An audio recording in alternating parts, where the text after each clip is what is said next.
మెదక్ స్థానిక సంస్థల ఎన్నికలలో పోటీదారులు తప్పనిసరిగా కొత్త బ్యాంక్ అకౌంట్ తెరవాలని జిల్లా కలెక్టర్ రాహుల్ రాజ్ సూచించారు.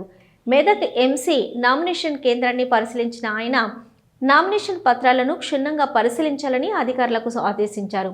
పాత కుల సర్టిఫికెట్ కూడా చెల్లుబాటు అవుతుందని తెలిపారు. కేంద్రాల్లో హెల్ప్ డెస్క్ ఏర్పాటు చేసినట్లు చెప్పారు. ఎన్నికల నియమాలను ఖచ్చితంగా అమలు చేయాలని సూచించారు. 10:30 to 5 PM అని పెట్టండి. 10:30 to 5 PM అని పెట్టండి. ఇక్కడ కూడా సంతకం చేసుకోవాలి.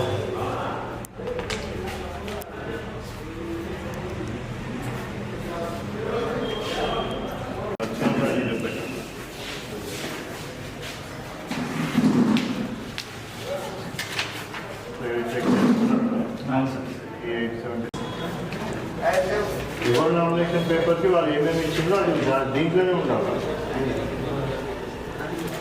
అంటే ఇది వాళ్ళకి ఇవ్వాలని ఒకటి వాళ్ళకి ఇచ్చిన సార్, సెపరేట్ రాష్ట్రం కూడా దీంట్లో ఉండాలి. Okay sir. ఇది నామినేషన్ పేపర్తో నేను ఏమేమి ఇచ్చిందో మీరేమి వాళ్ళకి ఇచ్చిందో. జిల్లా ప్రజలకు అందరికీ ఎస్పెషల్లీ మనకి మొదటి విడత నామినేషన్స్ ప్రక్రియ అనేది ఆల్రెడీ స్టాప్ అయిపోయింది. 3 రోజుల్లో కంప్లీట్ చేసుకున్నాం. రెండో విడత నామినేషన్ ప్రక్రియ నిన్న మనకి స్టార్ట్ అయింది 30 నవంబర్ రోజు. సో రేపటికి మనకి ఎండ్ అయిపోతుంది. 3 రోజులే ఉంటుంది నామినేషన్. సుమారుగా రెండో విడతలో 8 మండలాలు మనకు ఉన్నాయి.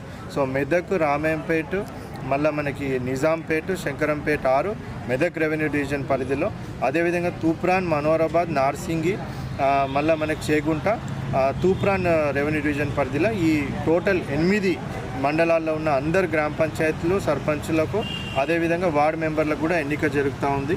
సో ఏ విధమైన ప్రలోభాలకు లోన్ కాకుండా ఎవరైతే అభ్యర్థులు ప్రాస్పెక్టివ్ ఆస్పిరెంట్స్ ఉన్నారో వాళ్ళు పెద్ద ఎత్తున నామినేషన్ కూడా వేసుకోవచ్చు. మనం అన్ని సెంటర్స్లలో కూడా అన్ని సదుపాయాలు కూడా అన్నీ పెట్టడం జరిగింది. రిటర్నింగ్ ఆఫీసర్స్కి కూడా మంచి ట్రైనింగ్ ఇవ్వడం జరిగింది. సో ఆ ఫామ్స్ తీసుకొని కూడా తొందరగా వాళ్ళని పంపించే విధంగా కూడా ఏర్పాట్లు చేయడం జరిగింది. సో 10:30 to 5 మధ్యలో అందరు కూడా వచ్చి రేపటికల్లా నామినేషన్స్ వేసుకోవచ్చు. బట్ నామినేషన్స్ వేసుకే అభ్యర్థులకు విజ్ఞప్తి ఏంటంటే మనకి ఎన్నికల నియమాల ప్రకారంగా ముందుగానే బ్యాంక్ అకౌంట్ కూడా ఓపెన్ చేసుకోవాల్సి ఉంది. సో బ్యాంక్ అకౌంట్ ఓపెన్ చేసుకోవడానికి కూడా బ్యాంక్ మేనేజర్స్కి అందరు కూడా ఇన్స్ట్రక్షన్స్ ఇవ్వడం జరిగింది. ఇమీడియట్గా 1 డేలో అకౌంట్ ఓపెన్ చేసుకోమని. సో ఆ బ్యాంకుది కూడా వాళ్ళు డీటెయిల్స్ సమర్పించాల్సిన అవసరం ఉంటుంది. అదేవిధంగా క్యాస్ట్ సర్టిఫికేట్ ఉంటే వాళ్ళ క్యాస్ట్ సర్టిఫికేట్ ఇవ్వచ్చు ఎవరైతే రిజర్వేషన్ అభ్యర్థులు ఉంటారో. సో ఒకవేళ అది లేకపోయినా కానీ మనకు నామినేషన్ పేపర్లో Part 3 అనేసి ఒక డిక్లరేషన్ ఉంటుంది. ఆ డిక్లరేషన్ నింపి ఇచ్చి డిప్యూటీ తహసీల్దార్ లెవెల్ అధికారి చేత వాళ్ళు దాన్ని అటెస్టేషన్ చేయించినా కానీ కూడా అది కూడా